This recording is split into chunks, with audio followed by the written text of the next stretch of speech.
సంగీత దిగ్గజం ఇళయరాజా ఔన్నత్యం గురించి ప్రత్యేకంగా చెప్పాల్సిన పని లేదు. సంగీతంలో ఆయన లెజెండ్. ఎన్నో సినిమాలకు సంగీతం అందించి భారతీయ చిత్ర పరిశ్రమలోనే చెరగని ముద్ర వేశారు.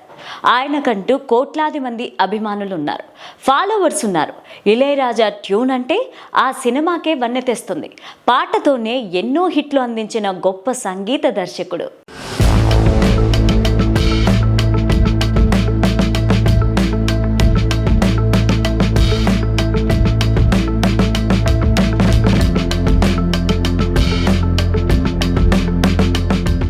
దేశ విదేశాల్లో ఎన్నో కచేరీలు నిర్వహించిన తన బ్రాండ్ని విశ్వవ్యాప్తం చేసుకున్నారు.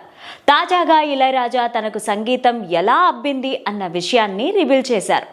నేనెక్కడో ఓ చిన్న గ్రామంలో పుట్టాను. అక్కడ సంగీతం నేర్పించేవారు కూడా ఉండరు.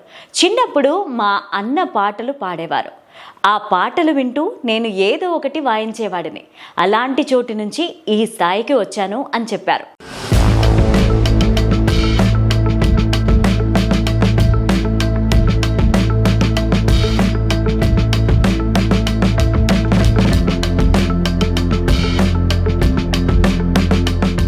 అసలు నా నుంచి సంగీతం ఎలా వచ్చిందో నాకే తెలీదు. అన్న పాటలకు నేను వాయిస్తే అందరూ చప్పట్లు కొట్టేవారు. కానీ ఆ చప్పట్లు నా గురించా, మా అన్న పాడిన పాట గురించా అన్నది తెలియదు. కొన్ని రోజులకు నా సంగీతానికి తెలిసి గర్వపడ్డాను.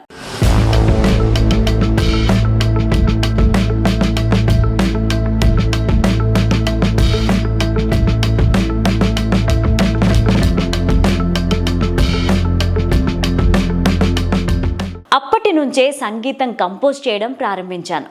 సంగీతంలో నాకు ఎలాంటి గురువు లేరు, నాకు నేనే గురువును. చాలా మంది సంగీత దర్శకులకు గురువులు ఉంటారు. వాళ్ళ వద్ద శిష్యరికం చేసి సంగీత దర్శకులు అవుతుంటారు. కానీ సంగీతం అనే ప్రయాణంలో నా జర్నీ మాత్రం పూర్తి విరుద్ధంగా ఉంటుంది.